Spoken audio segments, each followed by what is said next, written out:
विठ्ठल विठ्ठल विठ्ठल विठ्ठल विठ्ठल। आता मित्रांनो, दुसरी ओवी आपण दुसरी ओवी जी पाहणार आहोत त्याला पहिल्या ओवीचा संदर्भ आहे की मनुष्याने नेमकं काय केलं पाहिजे।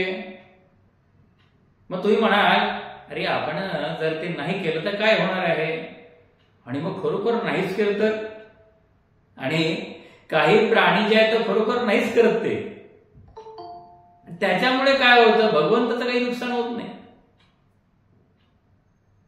भगवंताचं कसलं नुकसान होणार, आपण आपल्या हाताने आपलं नुकसान करून घेणार। परी तैसे न करता प्राणी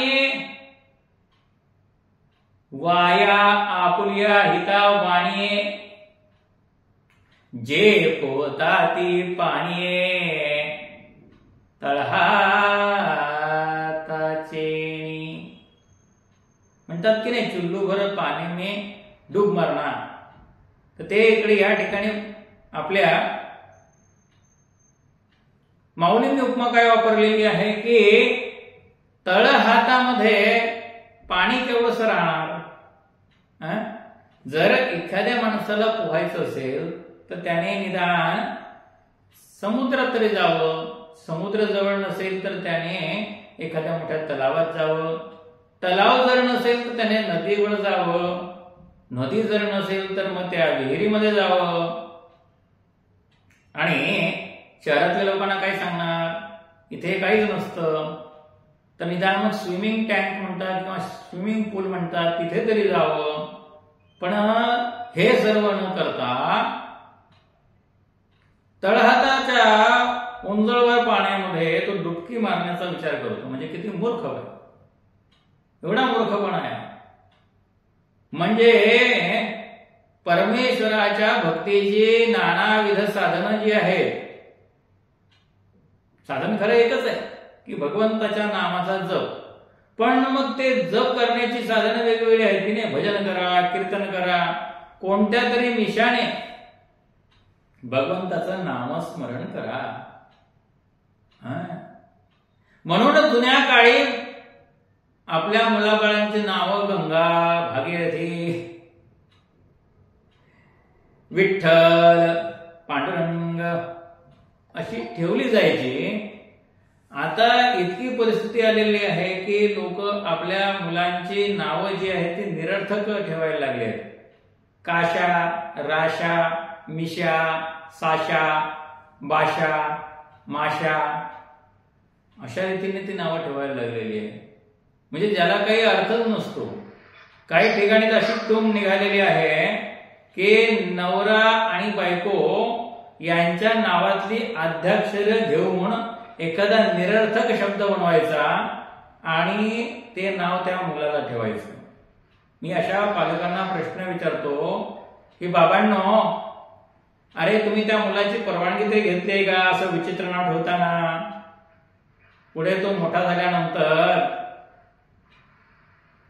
असं विचित्र नाव त्याला तरी आवडेल का, याचा आपण विचार केला पाहिजे। कुणीतरी आपला आवाज सुरू केलेला आहे, कृपया बंद करा लवकर ते, कारण हे रेकॉर्डिंग चालू आहे, नाही तर मला शोधून बंद करावा लागेल त्यांचा आवाज। तुम्ही पण अलर्ट राहून सगळं करत जा। तर त्याच्यामुळे भगवंताचं नामस्मरण कोणत्याही पद्धतीने झालं पाहिजे, हा जो विचार आहे ना, हा माणसांच्या मनातून निघूनच गेलेला आहे। काय सुख आहे वावगे बोलता, म्हणजे विनाकारण भलत्या गोष्टी बोलण्यामध्ये काय सुख आहे। जर आपण भगवंताच्या नामाचं स्मरण केलं तर आपल्याला जे काही साध्य करायचंय ते सगळं काही साध्य होईल, परंतु मनुष्य ते करतो का? परी तैसे न करता प्राणी। भगवंतानी भगवंताचं भजन करण्यासाठी देह दिला, पण भगवंताचं भजन सोडून माणूस सगळं काही करतो। काय नोहे केले एका चिंतता विठ्ठले, अरे भगवंताचं नामस्मरण करायचं सोडून सगळ्या गोष्टी, सगळ्या लांडी लबाड्या सगळ्या गोष्टी करून झाल्या, पण भगवंताचं नामस्मरण नाही केलं. उलट नामस्मरण करणाऱ्याला तुम्ही हसला.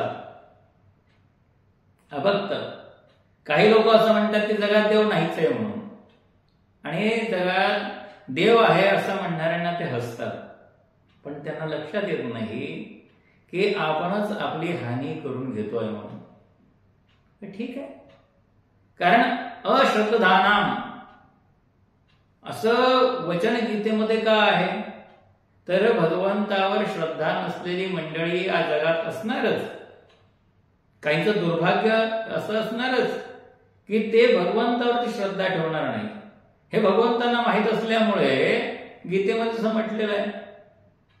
कारण काय आहे की निगेटिव्ह आणि पॉझिटिव्ह या दोन्ही गोष्टी असतात. जर अभक्त नसतील तर भक्ताला किंमत काय, बरोबर की नाही? आम्हाला किंमत काय, बरोबर की नाही? ते अभक्त आहे तर म्हणून भक्ती करणाऱ्या लोकांची किंमत आहे.